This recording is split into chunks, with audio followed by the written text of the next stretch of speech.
Ongi etorriak, ideien ganbelaren beste atal batera.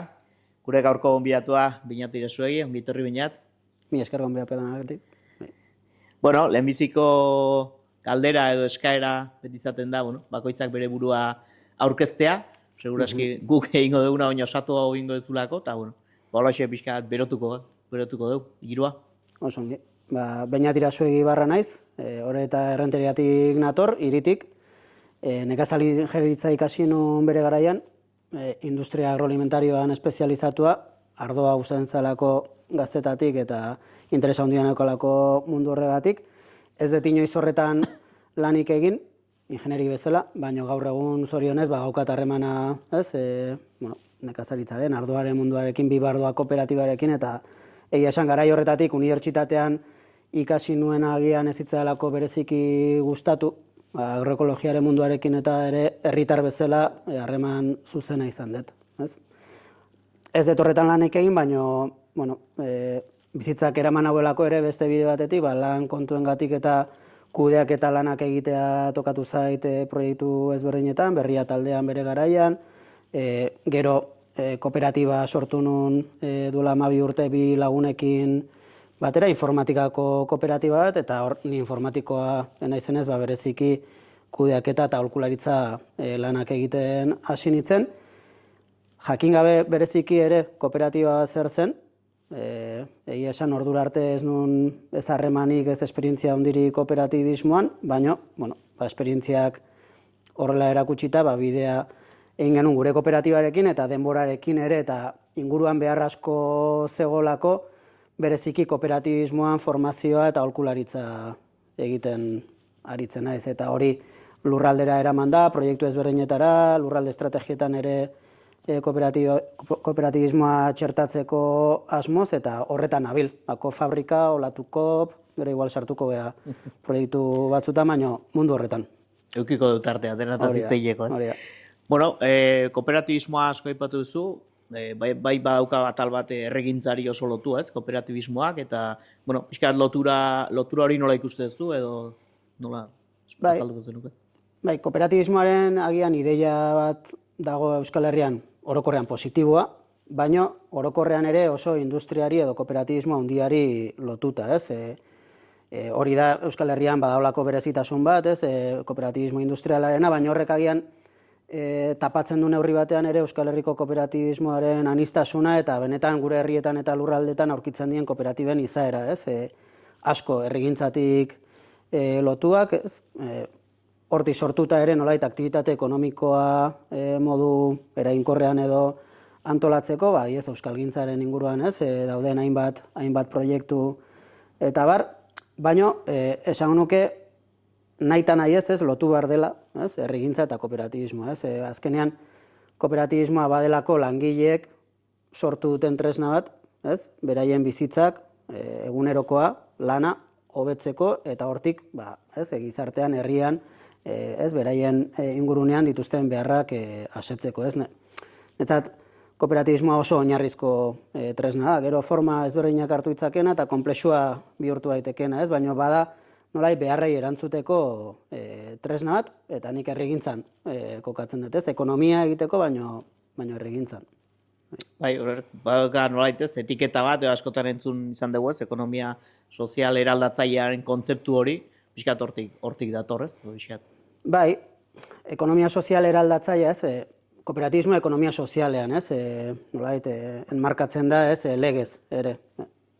Baina guk ikusten genuna zen, duela 10-12 urte Olatukop sortu denuen buelta horretan, hainbat jenderekin hitz egiten eta ekonomia sozialak Euskal Herrian nolabait berriro tresna politiko bihurtzeko, edo mugimendu izaera hartzeko behar zuela bestelako izaera politikoago bat hartu, eta orduan eraldatzailea bizena gehitu genion ekonomia sozial eraldatzailea, konzeptua erabiltzen hasi ginen, behar horregatik, ekonomia soziala agian oso instituzionalizatutako eremu batean, inkluso momentu horretan legea onartu zen, hori erregulatzen zuena, ikusten genuen, gure lurraldetan, benetan ekonomia beste modu batera ikusten degunak edo beste modu batera antolatu nahi degunak eta herrigintza ere, txertatu nahi badiogu, behar dugu beste konzeptu bat indartsuagoa, ez? Horre badago ekonomia sozial eta solidarioa, ez? Gu horren parte sentitzen gea, baina euskeraz bereziki ikusten genuen ere solidario hitzak hartzen zuela olako hirugarren sektorez, asistenzialismoarekin lotutako olako kutsu bat, eta nolait ekonomia solidarioaren baitan antolatzen dienei inungo mespretxurik ingabe, baina behar genuen konzeptu politiko zehatzago bat, eta horregatik asmatu egin genuen konzeptua, hainbaten artean asmatu egin genuen eta erabiltzen hasi ginen. Gaur egun ala ere gure lankide batek Andaluza bera eta Andaluziatik lana egiten du, Talaiosen esaten du ekonomia hitza berreskuratu behar dugula, eta ondo dagoela abizenak erabiltzea eremu espezializatuetan, baina ekonomia hitza ere berreskuratu behar dugula herritarrok, eta ekonomia guk ulertzen dugun bezala nolait karakterizatu behar dugula. Hori lan zaila da, zen ekonomia entzuten dugunean berehala burura hegemonikoa den hori datorkigu, ekonomia kapitalista, orduan horri aurre egitea, baina esfortzutxo hori ere lehen erregintzari lotua, abizen asko dauzkala hori ulertu. Ekonomia ez da besteek guretzat egiten duten zerbait, baizik eta guk gure bizitzak hobetzeko egiten dugun hori, orduan hortik jo beharko genuke gehiago, ez? Bueno, pixkat etorrita zure esperientzira, hasitzea komentatzen, Talaiosen daukazun funtzioaz, pixkat ezagutzezunarentzat nola azalduko zenioke zer den Talaios? Bai, Talaios da bere garaian 3 lagunen artean sortutako kooperatiba bat, kooperatiba informatikoa edo, teknologia digitalekin lan egiten duen kooperatiba bat, hori zen hasieran, erdigunea, egia da gaur egun nolait 3 aktibitate nagusitara, zabaldu garela, eta bat da teknologia digitalen garapena, teknologia digital libretan oinarrituta, eta bereziki software librean oinarritutako hainbat tresna, batez ere lan egiten dugu WordPress, Nextcloud, Odoo, RP-arekin, olako ja nolabait kontrastatuta dauden tresnekin, eta horien garapen aurreratuarekin lan egiten dugu, eta gero gure garapen propioak ere egiten ditugu, eta lantalde bat daukagu horretarako.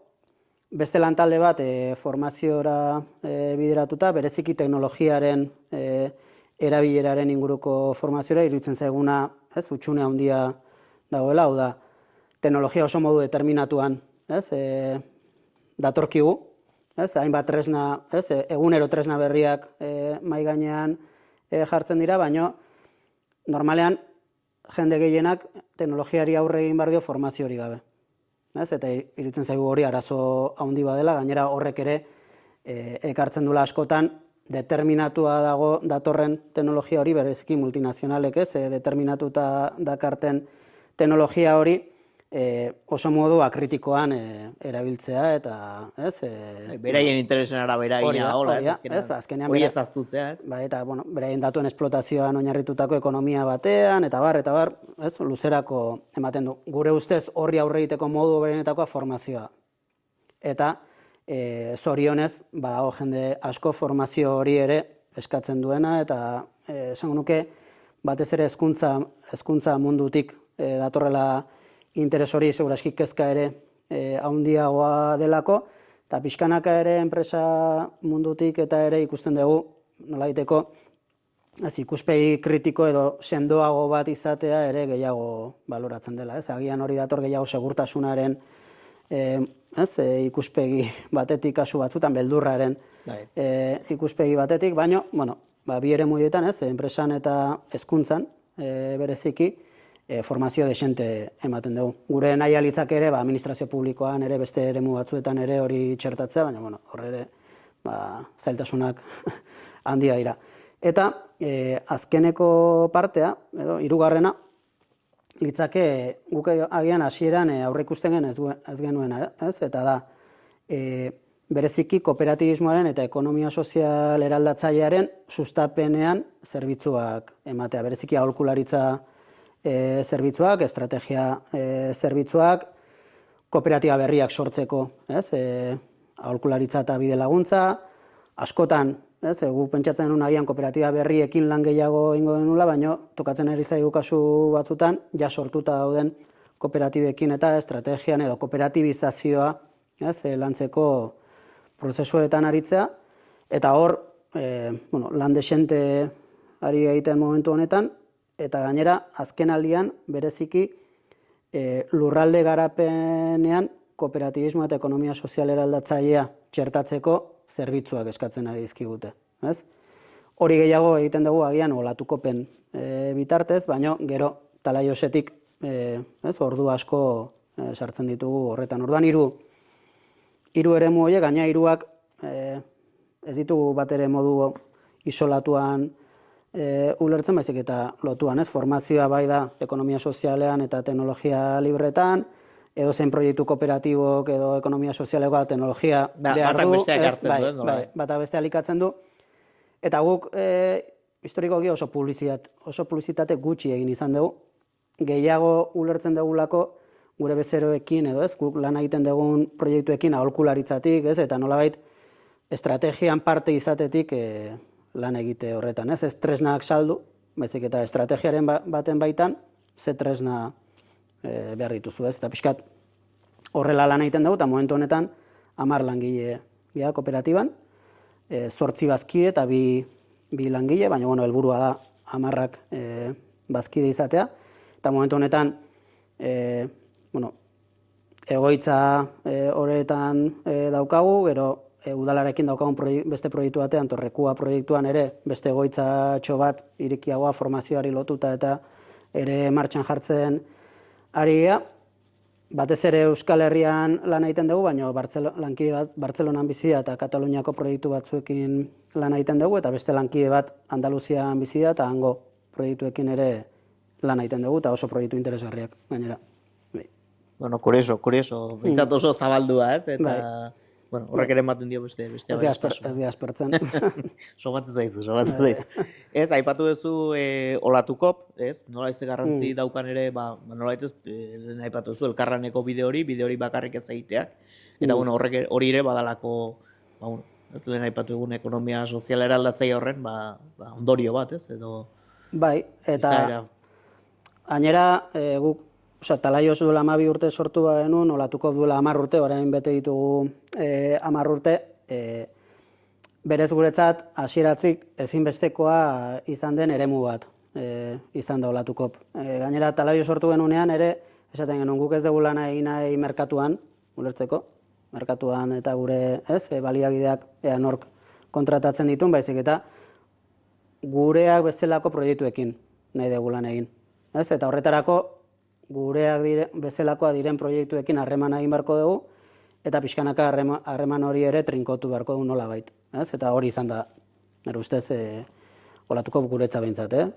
Talaiozen ikuspegitik azkenean interkooperazio sare bat, barrura begira, nolabait gure artean ezagutza, elkartasuna, inkluso pixkanaka elkartasun tresna material, sendoagoak sortzen jo nahi dugu, finantziazioari lotuak, hor daukaguko 57 finantza kooperatiba guretzat dena, nolabait gure elkartasun tresna bat. Kanpora begira ere, pixkat kooperatibismoaren eta ekonomia sozial eraldatzailearen diskurtso hori garatzeko eremua ere izan da guretzat, eta azken urteetan esango nuke ere lurraldean, lurralde ezberdinetan, Euskal Herriko lurralde ezberdinetan, ekonomia sozial eraldatzailearen bitartez eta eraldaketa ekonomiko eta sozialerako tresna bat. Orduan hiru elementu horiek, bat gehiago barrura begirakoa, bestea ereduaren difusioa eta bestea ja ere eragina, lurraldean eragina, eta nik gure txikitasunetik, baina iruditzen zaite pixkanaka eragin hori ere, toki batzuetan eta ere ikusten ari dela, besteak beste ere sarea handitu delako, hasieran 12-15 bat elkarte eta kooperatiba ginen, eta gaur egun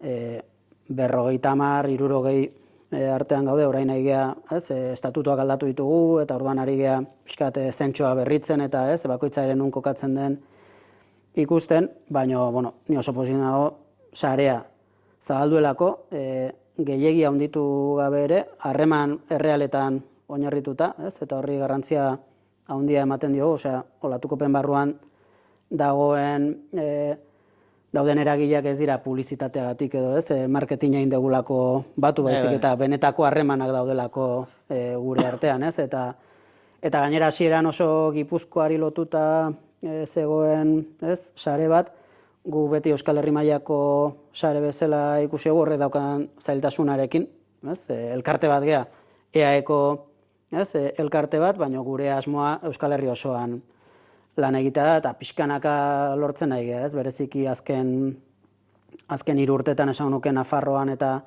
Ipar Euskal Herrian izandako, bueno, harreman saretzea eta eragina ere eta proiektu gintza ere asko zabaldu egula, eta gaur egun bazkidea ditugu Euskal Herriko herrialde guztietan zuberoan ezik. Esanet, iritsiko da. Etorriko. Ez, baina Ipar Euskal Herrian bereziki egiana da, bertako eragile kooperatiboekin eta ea bertan halako olatuko bat edo sortu liteken edo aztertzen eta bueno, beste Torriko da, lan bat. Bai, hori da. Bueno, nik beti gonbidatuei, azaldu nahi izaten dietaz, elkarrezketa egiten dugun gune hau, nolabait horrexako erabakigune nagusia dela, ez, nolabait izateko, hemen gauza asko egiten dira, baina tartean erabaki asko hartu ere bai, ez, bai udalaren ikuspuntutik, baina baita ere kooperatibismoaren aldetik, ez, eta nik uste lotura leku bat bezala dela, ez, eta guretzako programa bera ere hemen egiteak, pixka logika hori dauka, simbolismo hori puntu hori badauka. Orduan, zuke pixkate horrexako proiektua pixkate ezautze duzu, hoxe galdetu nahi nizun horrexako proiektua buruz orokorren, pixkat ze iritzi daukazun, aprobetxatuz, ja proiektuetara pixkat salto egiteko lehenengo fase bezala. Iruditzen zait, kooperatibismoak Euskal Herrian nola fase ezberdinak izan ditu, ez guk 5 olatuen olako errelato bat egiten dugu, olatu bakoitza badauka arrazoi bat, ez, behar batetik, ez, normalean behar batetik abiatzen da, eta iruditzen zait, Orexako kasua, gu 5. olatua, ez, deitzen dioguna dela, ez, 21. mendean, ez, Euskal Herrian zergatik sortzen da, edo zergatik dago kooperatibismoa, ez, aktibo, horren erakusgarrietako bat, ez, iruditzen zaigu, eta hau, ez dakit, mintzat formazioak ematean eta beti eskatzen dut, aztertu zergatik, kooperatiba sortzen nahi bazazte, ez da kasualitate bat, ez da txampiñoi bat, arrazoiren bat izango du.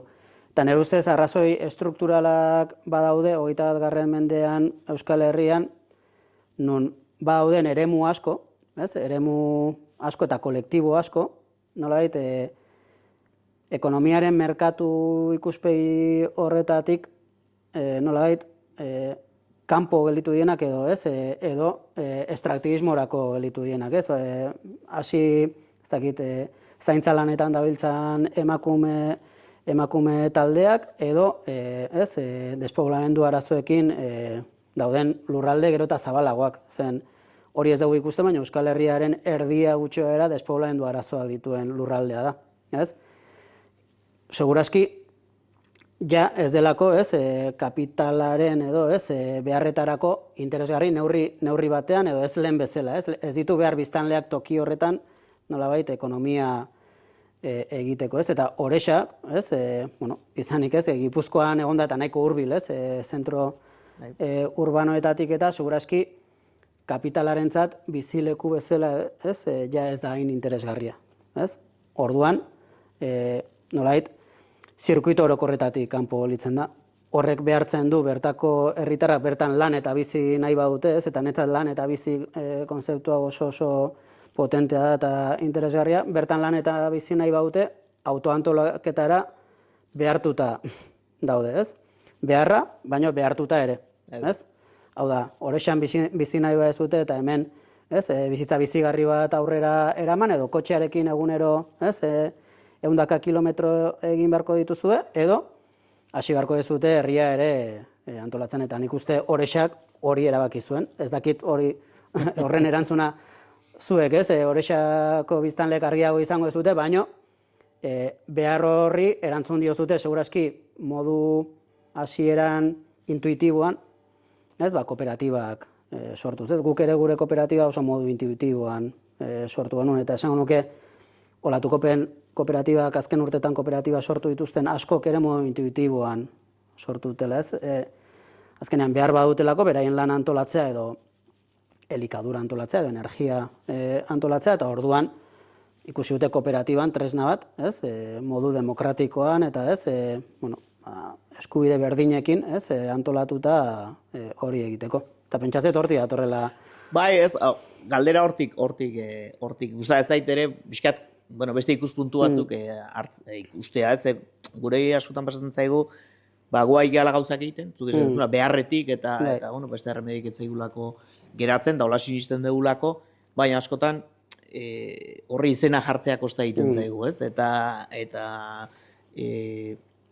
askotan teorizatua ikusteak, nola izatea, gu egiten ari geana ez dala guri, ez dala burutazio soil bat, baizik eta, izen badauka, ordenatu dauka, bide lagunak dauzka, ez? Nolabait, sensazio hori nik uste garrantzitsua dela, ez? Askotan badaukagu sensazio hori, gainakiak kooperatibak sortzen txampiñoia bezala, eta hori askotan beharrak hola sortu dialako, baina aldi beren ez, ez?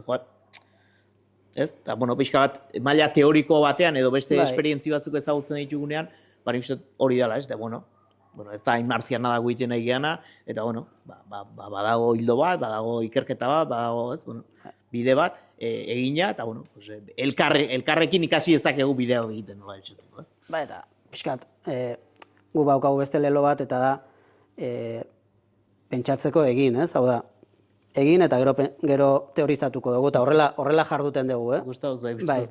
Baino, ezinbestekoa zaigu pentsatzea ere. Eta egiten ditugun gauzei zentzua ematea, ez? Zentzua gero eta, inkluso kapitalismoak ere, ez? Gero eta gehiago bilatzen duen kontua da, zentzua, guk zentzua daukagu egiten dugun horretan. Baino, ni konturatu naiz formazioak ematerako garaio urte hauetan, ez? Ekofabrikan eta hainbat proiektu sensazioa daukatela hori txampiño izatearen sentsazioa. Gainera gaur egun kooperatiba txikia, sortzen den kooperatiba nahiko txikia dira, eta nahiko atomizatuta ikuste dute bere burua, orduan mugimendu baten edo prozesu historiko baten parte izateak identitate handia ematen du. Eta iruditzen zait oso beharrezkoa zaigula hori. Horregatik kooperatibismoaren historiaren errelato hori Euskal Herrian bostolatuetan egiten dugun errelato hori oso garrantzitsua da, asko finkatzen dulako proiektua ere lurraldean eta mugimendu historikoaren jarraikortasun batean, igual ikuspegi puntu marxista batetik ez, baina prozesu historikoaren zentzu hori izatea garrantzitsua da, eta gure kooperatibek badaukate.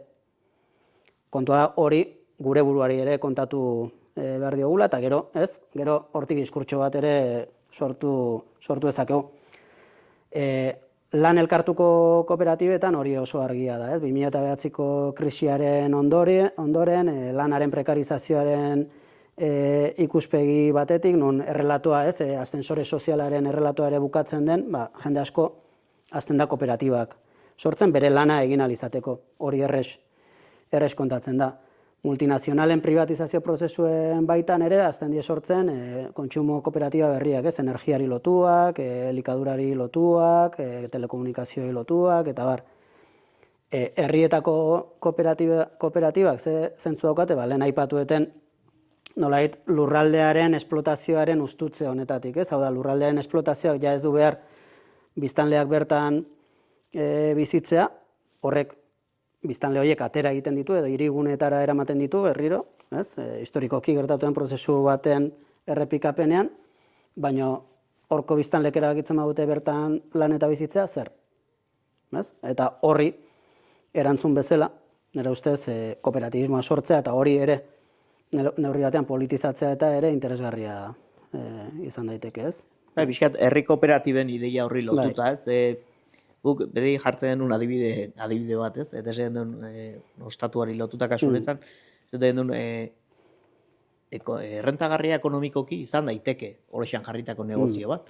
Arzakek montatuko balu horrexan taberna bat, funtzionatuko luke, jatetxe bat, funtzionatuko luke, seguro. Eta jende asko etorriko litzateke, baina ez luke bere funtzioa beteko.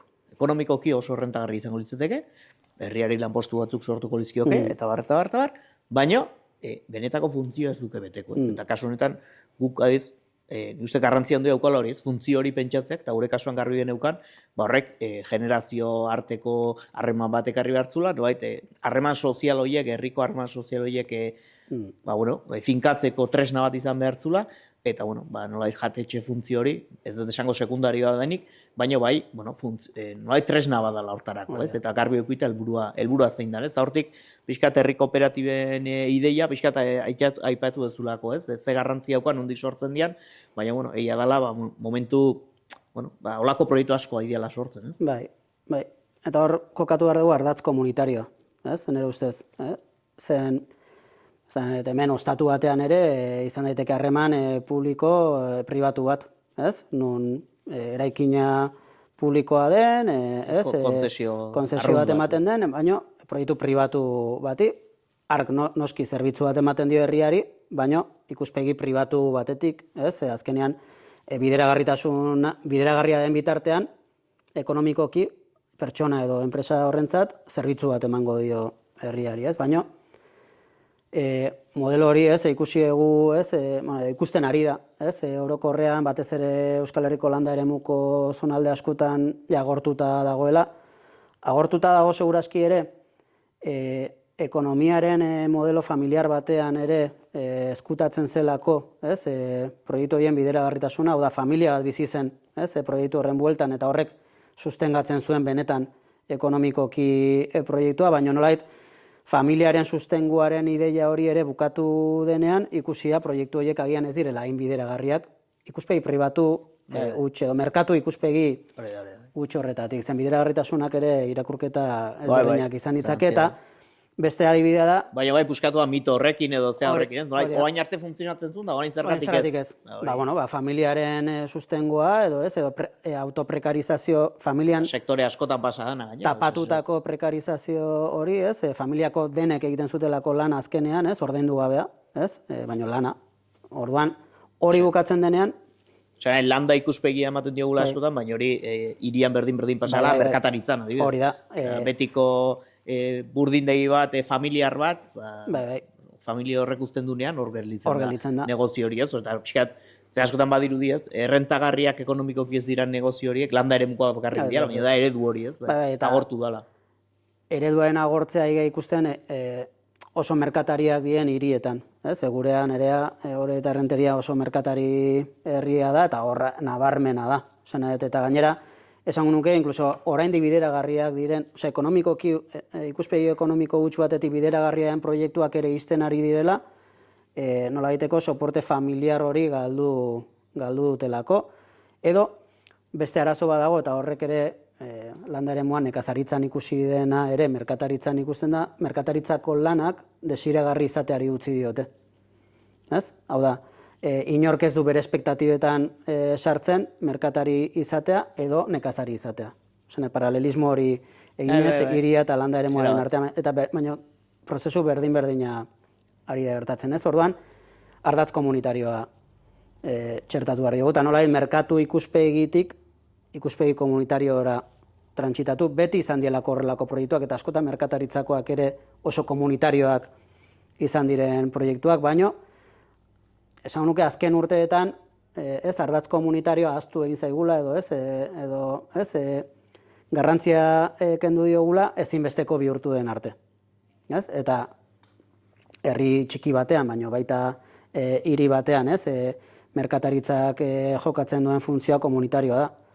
Hau da, behar, hor bizi diren herritarren bizitza beharrak asetzen dituztelako, baino baita ere, askotan kohesiorako, kohesio sozialerako tresna direlako, harremanetarako eremua direlako, eta ardatz hori merkatuak ez du baloratzen, baina herritarrek bai.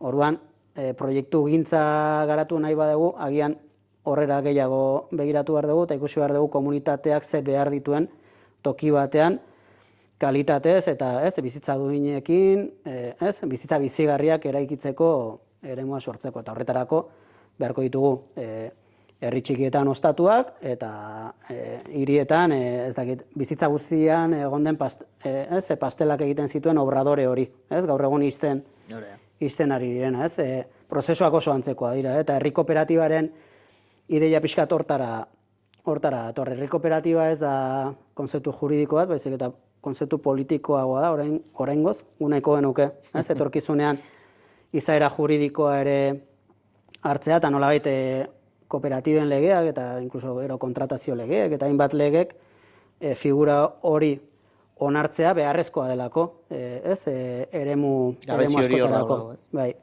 Ze berezitasun dauka herri kooperatibaren ideiak, ideia politiko horrek, bat, herritarrak egiten ditugula korrespontsable, proiektu horrena, negozio, komila artean negozio horrena, hau da, erabiltzailea bera da arduradun ere, nolait hori existitu da taberna bat, denda bat, farmazia bat, dena delakoa, herritarra arduradun egiten dugu, arduradun egiten da, modu kolektiboan, udala edo administrazio publikoa ere arduradun egiten da, eta langileak ere arduradun egiten dira, orduan, nolait, lana egiten duena, baliabide ekonomiko espazialak, euki ditzakena, eta zerbitzu horren erabilera egingo duna, korrespontsable egiten dira proiektu berdinean.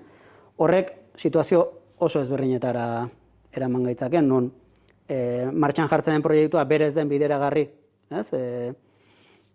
aktibitate ekonomiko horrek ematen duelako nahiko finantziazio bere burua antolatzeko, eta orduan herritarrei badago zerbitzu bat ematea, edo inkluso aurrezpenak ematea, energia komunitate bat izan daitekena, baina egon daitezke zerbitzuak edo proiektuak ez direnak ekonomikoki edo ikuspegi ekonomizista huts batetik bideragarriak, baino beharrezkoak direnak. Orduan, nola ingo ditugu bideragarri? Finantziazio komunitario edo publikoaren bitartez. Eta oraindik tabua dena, baino horrelako herri kooperatibetan agian langileen parte bat publikoki finantziatua izan behar da. Edo herritarrek urtero kuota bat ordaindu behar dugu gutxinez soldatak.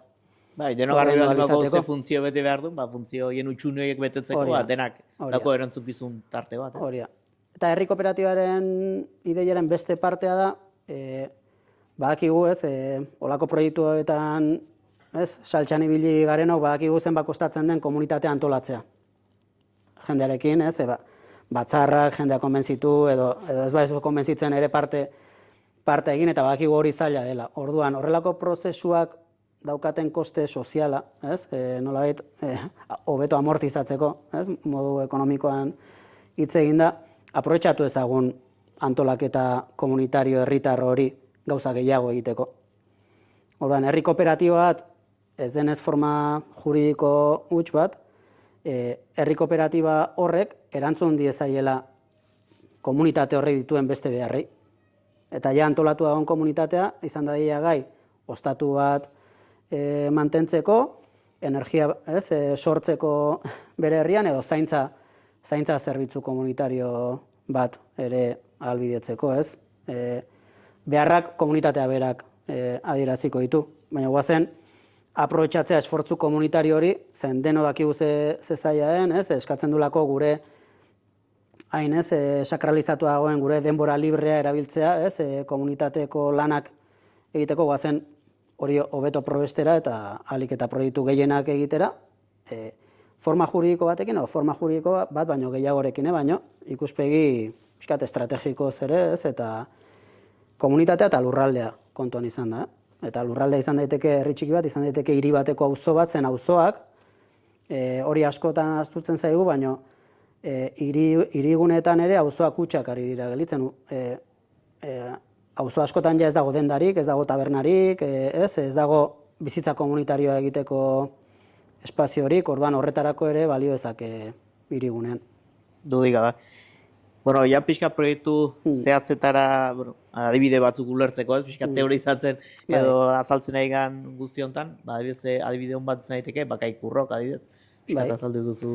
Bai, Bakaikuarrok kooperatiba, Nafarroan, Sakanan kokatu da, Bakaiku herrian, 300 biztanleko herrian, Altsasutik nahiko hurbil, 7 kilometrotara dagoela uste dut, hori bera arazo bezala, herri txikia eta hirigunea oso hurbil, zerbitzuak han konzentrazeko arriskuarekin, eta hori gertatu zen Bakaikun, historikoki denda bat zegoen, pribatua, gainera herrietan ere gertatzen gauzatekin eta denda zegoen etxe bizitzaren eraikin berdinean, orduan denda eramaten zuen pertsona erretiratu zenean, esan zuen denda izten dut eta gainera lokal hau ez dut errentan pasako, hau nirea eta ja bukatu da hemen zegoen, orduan herrian kriston aztoramendu soziala sortu zuen kontu horrek, zen konturatu ziren, ostras, denda ez baukagu, bat, mugikortasun, Altsasura, askoz gehiago mugitu beharko dugu, baina bereziki herriko pertsona zaurgarriek, haurrak, helduak, mugikortasun arazoak dituzten pertsonek, ez dute, nora joan halko, erosketa txikiak egitera, baina hori baino gehiago, inkluso sozializatzera, bereziki pertsona helduen kasuan, adierazten delako, horrelako zerbitzu, oinarrizko zerbitzu bat emateaz gain, sozializaziorako eta kohesiorako tresna direla. Orduan, ardura horretatik esan zuten herri honetan denda bat behar dugu, eta bi aukera planteatu zituzten, bat, udala lokal bat bilatzea eta, pertsona bati, errentan pasatzea edo lizitazio bitartez denda irikitzeko aukera ematea, eta honek ez dakite aldirekin edo ez dakizenekin, akordio bat egin eta supermerkatu txiki bat irikitzea, edo herri denda bat irikitzea. Eta herri denda hori irikitzeko, guri galdetu ziguten, bazekiten bagintza gaur herri kooperatibaren ideiarekin, eta ea hori izan ziteken tresna herri denda hori irikitzeko gujun ginen, azaldu genien zaukera ikusten dituen kooperatiba sortzearen eta herri batzar bat egin zuten, eta herri batzarrean eraki zuten kooperatibaren alde egitea eta herri kooperatibaren ikuspegitik egitea. Orduan, hor, lehenengo gauza herritarrak arduradun egin behar ditugu, kolektiboki, orduan, kooperatiba sortuko dut herritarrak bazkide egingo ditugu, udala ere bazkide egingo da, udala gainera lokal bat aurkituko du eta proposatuko dio kooperatibari lokal hori izatea dendaren gunea eta gainera lagapen bat egingo dio, behar sozial bati erantzuten diolako denda horrek, eta herrian dauden beste 3-4 elkarteak ere bazkide egingo dira, hasieran ez egon langilerik, orduan sorrera prozesu horretan herritarrak, udala eta elkarteen artean sortzen dute kooperatiba denda irikitzeko, denda iriki zuten nahiko espero baino berandugo, baino nahiko azkar, espero baino berandugo azkenean olako gauzek denbora bat behar izaten dutela, guzti 6 hilabete egon zirela dendari gabe, datua ez dakit seguru, baino bi pertsona kontratatu zituzten, bi pertsona lan egiten dute eta pertsona horiek ere bazkide izango dira. Orduan, azkenean hor sortu zuten behar oso argi batetik, kooperatiba bat, denda bat irikitzeko. Beti, herri kooperatiben kasuetan, egon behar du detonantea edo, behar nagusia edo, horrelako prozesu bat aktibatzeko. Baina prozesua aktibatzen denez, goazen aprobetxatzea herri kooperatiba sortzeko, eta gaur egun Bakaikun oraingo zerbitzu bakarra ematen dute, dendaren zerbitzua, baina bere estatutuetan eta jasota dago herri kooperatiba dela, eta herrian dauden beste beharrei ere kooperatiba horren bitartez erantzungo dietela, eta badituzte hainbat ideia, baina oraindik dendaren kontsolidazio fasean daude, eta esatu dute, dendak galerarik sortzen ez duenean, galerarena ere erlatiboa da, agian horrelako denda batek galerak izan behar ditu urtero. Beste funtzioa daukalako, beste lehentasun bat. Espektatiba da bideragarria izango dela, baina galerak izango balitu, bideragarria izan daiteke. udalak eta komunitateak jarri ezakete hor, ez? Finantziazio estrukturala. Sozialki beste onura batzuk ematen Hori da, ez? Orduan, baina ematen du, emango dela, baina, gauza pixkat, ez? Behaiek ere bere burua ikuste dutenean gai, beste proiektuak egin ahal izango dituzte, ez? Eta hori da helburua. Eta da, adibide hon bat, oso errelatoa ere oso errex ulertzen delako, ez? Behar bat, aktibazio soziala, tresna bat sortzen dugu, horko bazki egiten gara, eta tresna hori martxan jartzen dugu, eta gero etorriko die beste tresnak. Hor, ikusten ari garena da, eredu hori oso erreplikagarria dela, eta ikusten duguna da ere, izugarrizko beharra dagoela Euskal Herrian, eremu oso ezberdinetan, horrelako proiektua martxan jartzeko. Guri gertatzen ari zaiguna da, batez ere landa eremutik datozela eskari horiek agian, landa eremuan kontzientzia gehiago dagoelako, bertan lan eta bizi nahi baduzu, proiektua martxan jarri beharko dituzula. Hirigunean difusoagoa gelditzen da, zen auzo batean behar hori berdina izan daiteke, baina hortxe, oinez jun zaitezke. Eta orokorra nola izateko. Eta gero, kapitalismoak bera jartzen dituen tresnak ere, nire herriko auzoetan, esanet, inguruan dago garbera, ez dakiz zer, esanet, oso erresa da, zertako komplikatuko naiz, eta banoa garberara eta punto. Handaukat dena, eta gainera desiragarri egiten dute hori, orduan, nire auzoaren prekarizazioa bigarren maila batean gelditzen da, hor badago eztabaida handia, Hirigunetan ikusten duguna da, bereziki agian beste sektore batzutan, oraindik prekarizatuagoa dauden sektore batzutan ikusten dela hori zaintza lanetan dabiltzan pertsonen kolektiboek behar gehiago ikusten dute horrelako tresnak sortzeko, nolabait beraiek nolabait gure gizartearen azken kapan daude tamalez, eta orduan nolabait beraien duintasun pertsonala lortzeko horrelako tresnak ere dituzte buruan, jakinik oso zaila daukatela, edo ez diegula ere bat ere erresa jartzen horrelako proiektuak beraiek ere egin ditzaten, Orduan, hori da beste proiektu bat daukaguna. Bidea badaula egiteko, pixkat zehatzetik bai nahiko nuke aipatzea ere, Pirineoan tokiko garapena lantzeko hildoa, pixkat, beste behar zehatz eta herri bateko behar zehatz batzetik, beste ikuspegi bat ematen dulako. Bai, momentu honetan nahi gaina Pirineotan eta Nafarroko mendialdean, holako bi prozesu ezberdina, baina antzekotasunak dituztenak garatzen alde batetik.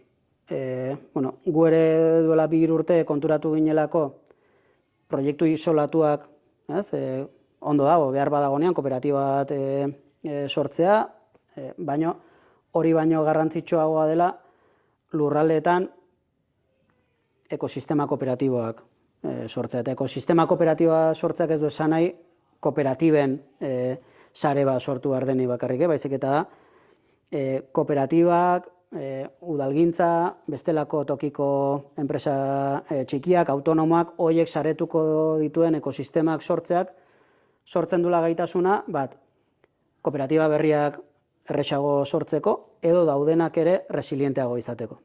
Orduan, hasi ginen garrantzia berezia ematen nolait ekosistema kooperatiboen ideia horri, baina lehen esan duten bezala praktikatik ikasita, hau ez da teorizatu genula hori horrela izan barzela, nahiz eta Kataluniako lagun bateko esaten zigun ekosistema kooperatiboek garrantzia daukate, baina praktikatik bizitu genuen arte, agian ez dugu berdin landu.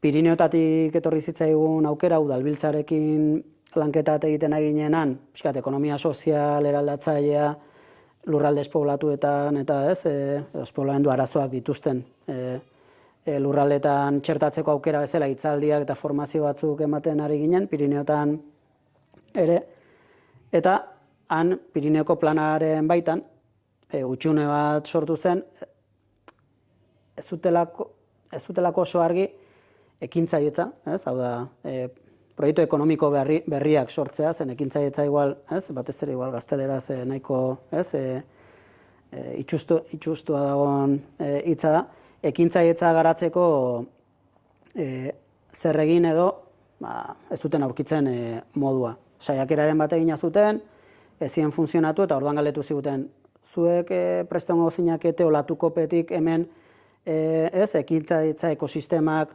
sustatzeko horrela izen titulua. Eta guk bai, baino gure markora ekartzen badugu eta tokiko garapena ere ekonomia sozial eraldatzailearen ikuspegitik lantzen bada. Horrek ez du esan nahi dena izan behar dunik ekonomia sozial eraldatzailea, baizik eta markoa ere pixka bat aldatu eta orain aipatzen nahi gehan elementu guzti horiek beharretatik abiatu, tokian lan eta bizi, langilea nola txertatu proiektu horietan, horrelako kontuak nola sartuko ditu hor.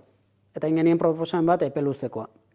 Eta hori izan zen, igual berezitasun handienetakoa ez gaudelako dituta ere epeluzeko prozesuak abiatzen eta guk esanean behar duguna ekosistema sortu eta ekosistema hori sortzeko behar dugu sujetu eraldatzaile bat sortu Pirineoan. Hau da, behar dugu Pirineoko jende eta proiektuak, formatuak eta saretuak, gero ekosistema hori sortuko dutena eta ekosistema horretatik estrategiak garatuko dituztenak.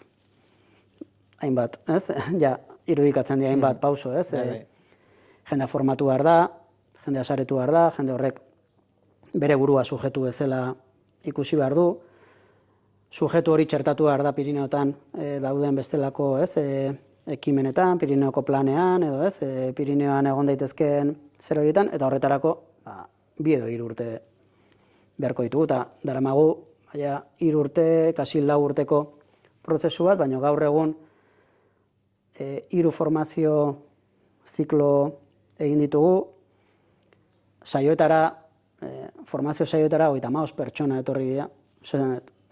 Hori estrapolatuko genu, dentsitate handiagoko eremu batera, izango liake 3.000 pertsona herri batean, hiri batean, formazio batean.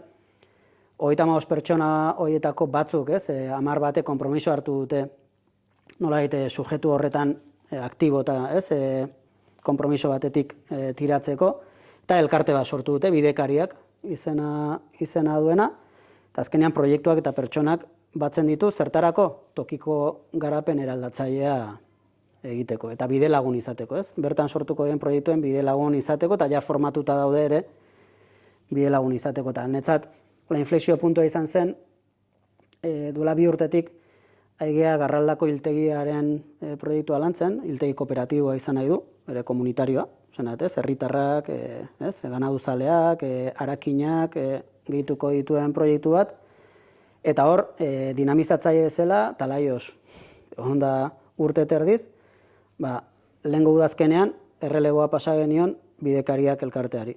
Guk egin barrean lan hori, bidekariak elkartea ari da, eta netzat hori da, lan bat, beste ikuspegi batetik lan bat aizea galtzen ez. Prozesuaren emaitza bada zen, hango, sujetua gai da, horrelako prozesu komplexu bat, bizkar gainean hartu eta hori dinamizatzeko, eta hori netzat oso handia hori da, nahiko genukena lortu beste tokietan, eta beti esaten dugu olatuko bezala guazanean lurralde garapeneko kontuak egitera, gure helburua dela ahalik eta azkarren bertatik joatea. Seinale hona litzateke, Seinale hona, gu nahi dugu bidekariak olatukopeko kide ingo da, esanet, olatukope ez doa, gelditzen da, baina bertako sujetu batetik, Eta hori da indartsua. Eta hori da zaila ere, pazientzia handia behar delako, denbora behar delako, baina berdina ere bilatzen dugu hirigunetan aipatueten pertsona migratuen ekosistemekin. Guk ez dugu nahi olatukopetik edo Talaiozetik pertsona migratu esan, kooperatiba bat hau da, eta horrela egin behar dezute, baizik eta nahi duguna da, beraiek sortzea, gure laguntzarekin hasieran behar bada, baina ekosistema nun gai izango diren behar dituzten tresnak sortzeko. Orduan, sujetu gintza ditzen diogu horri, lurralde gintza, baina sujetuak sortzean oinarrituta, eta, ikuspegi komertzial batetik ez da bat ere erakargarria, zen denbora luzeko eta pazientzia handiko prozesua eskatzen du, baina lurralde ikuspegi batetik eta pixka bat etorkizuneko ikuspegi batetik non interesgarria den Euskal Herrian, ez? Gaitasun kooperatiboa egotea lurralde guztietan, holako gauzak egin beharko ditugu. Hortan gabiltza. Aizater bai beste ikerketa praktiko bat egiten, ez? Enpresen berreskuraketa kooperatiboa, hori ere nahiko nuke aipatzea, badaukalako potentzial potentea.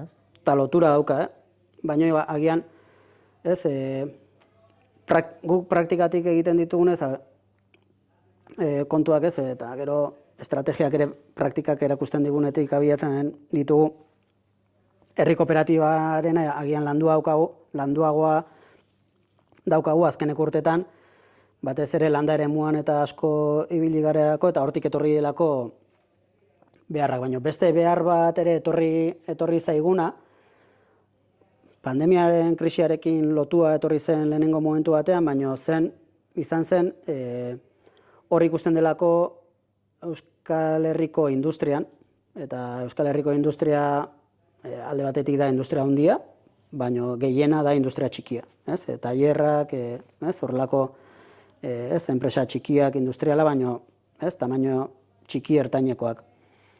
Eta pandemia aurretik ikusten zen hor krisi bat zetorrela, oso lotua ere transizio ekologikoak ekarriko dituen paradigma aldaketari, digitalizazioak ekarriko duen aldaketari oso lotuta ikusten zen, nolabait Euskal Herriko industrian egongo zela, eta kotxegintzatik, automoziotik hasita, krisi handi bat, eta orduan planteatu ziguten ELA sindikatutik, ea gai ginen nolabait transizio behar horren aurrean, etorriko zen krisian sortuko ziren enpresa berreskuraketa beharrei erantzun bat proposatzeko.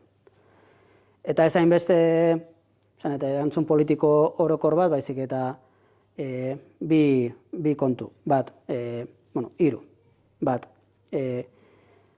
transizio hori ematen denean, ze ereduren baitan sortu beharko lirateke proiektu berriak, edo berreskuraketak egingo balira, enpresen berreskuraketa ze eredutan egin beharko liraken, guk, ekonomia sozialera aldatzaia, kooperatibismoa, enpresen kooperatibizazio prozesuak, hori ze tokiko garapen ikuspegi batetik egin beharko litzaken, hau da lurraldearen, beharraren ikuspegitik, eta hirugarrena sindikatuak ze paper jokatu beharko luke horretan zen.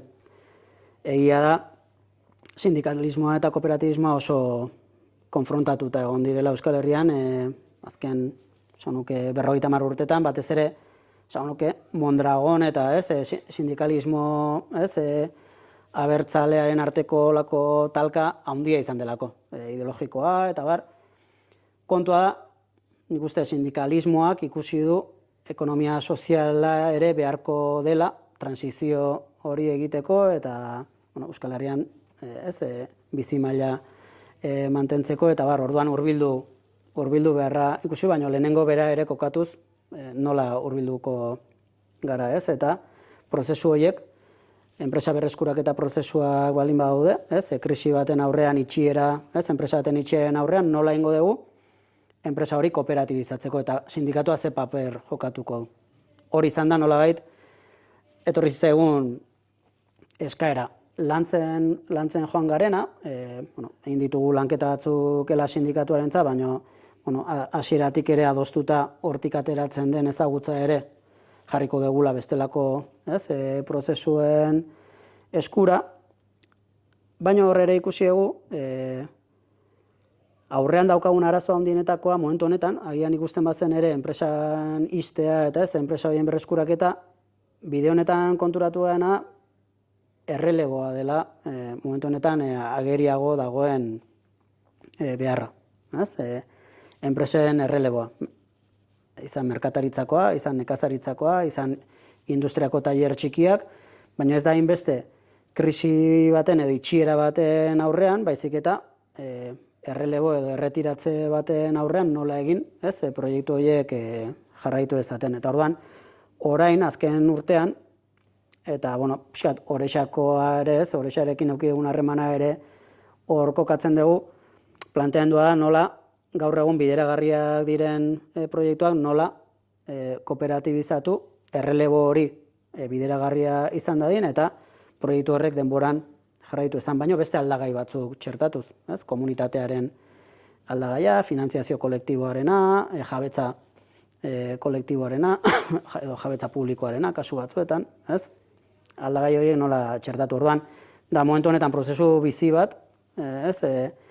Aigalako kasu txiki batzuekin eta desente ikasten eta saiatzen hori sistematizatzen izateko, ez, tresnak etorkizunean, bai, errelebo gehiago egiteko, zen hor erronka izugarri handia eta gu bakarrik ez gora zinora, osea lurralde guztietan beharko da, ez, erreleborako gaitasuna, baina momentu batean ere krisi bat etorriko balitz ere, ba, enpresen berreskuraketarako ere nola erabili tresna kooperatiboak eta hor iruditzen zait lan interesgarria egiten nahi gela, sindikatuak aidiela kooperatibismora eta ekonomia sozialera hurbiltzen, ustez falta dela ekonomia soziala eta kooperatibismoa sindikalismora hurbiltzea, ustez bi parten lana dela eta hoidan ere iritzi pertsonalaino iruditzen zait sindikalismoa aurretik doala ikuspegi horretan, beharrezko ikusten du, kooperatibismotik ere ikusi beharko genuke sindikalismoa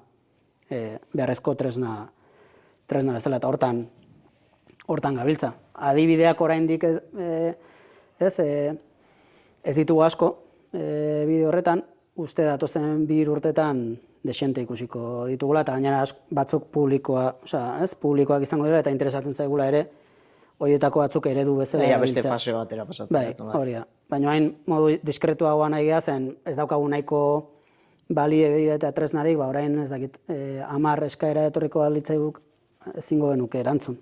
Bai, eta perfekzionatzeko sistema bera. Hori da, ikusteko zer funtzionatzen duen, zelako prozesu tipologiak egon daitezkeen, horrelako gauzetan gabiltza.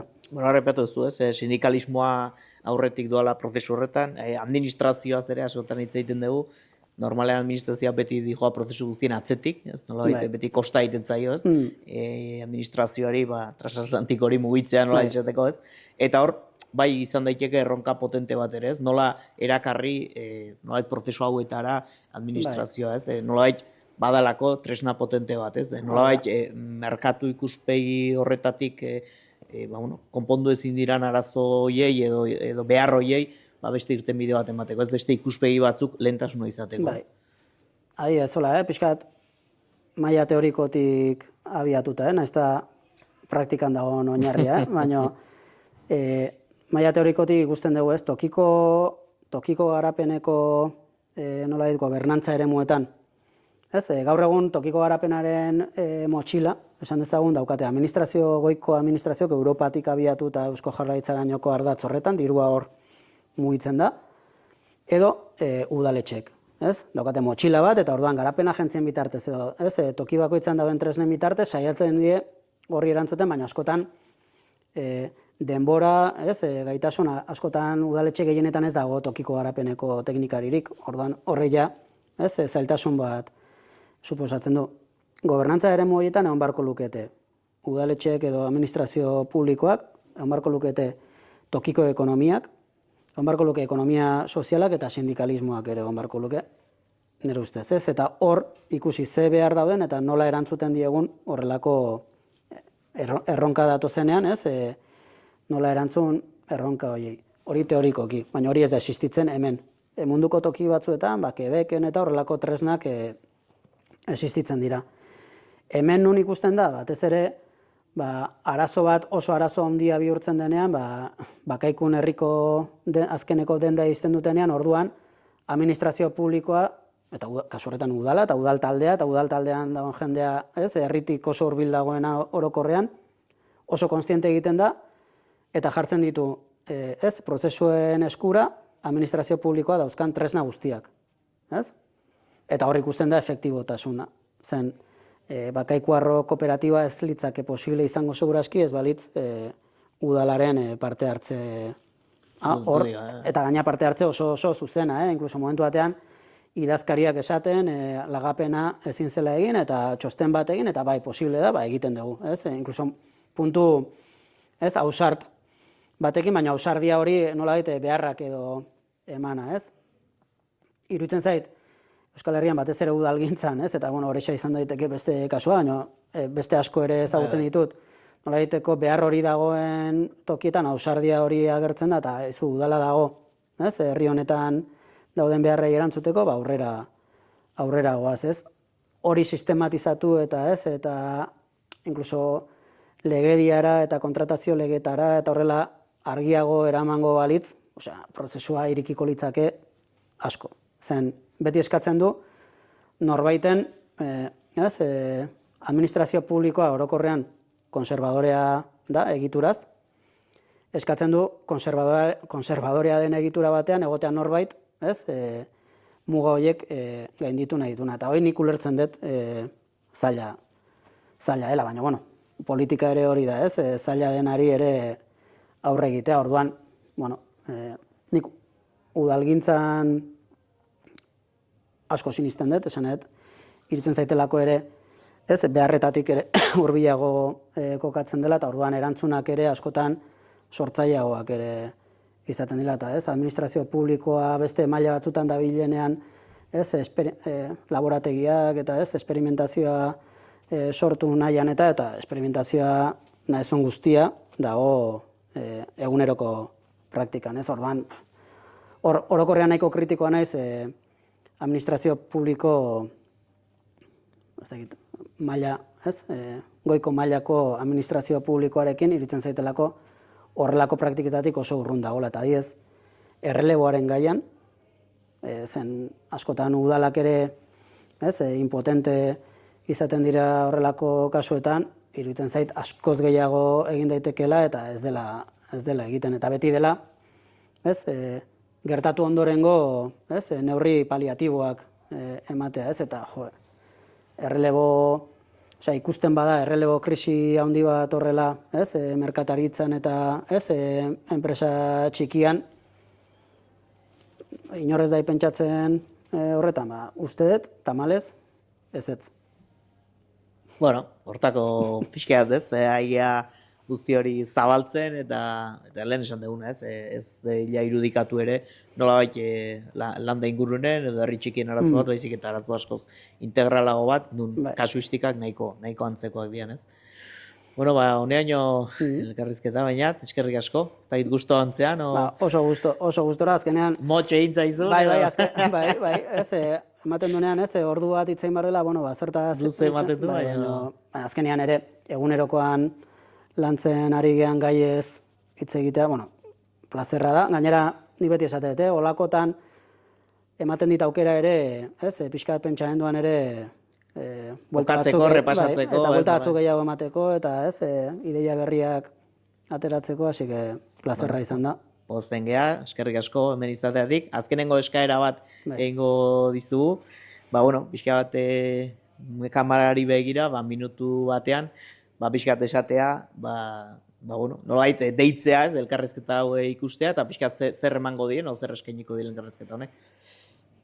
Bai, elkarrizketa honetan, azkenean solasteko aukera izan dugu, zeraz, kooperatibismoak gure lurraldeetan eta bizitzetan jokatu ezakeen paperaz, kooperatibismoa ikuspegi, ekonomia sozial eraldatzailearen ikuspegi batetik, baina, praktikatik ere horretan ari garenez, saiatu naiz erakusten, ze proiekturekin eta landu ditzakegu gure herri eta auzoetan egon daitezkeen eguneroko beharrak, gero eta gehiago esango nuke ere, kapitalismoak erantzunik ematen ez duen eremu horietan,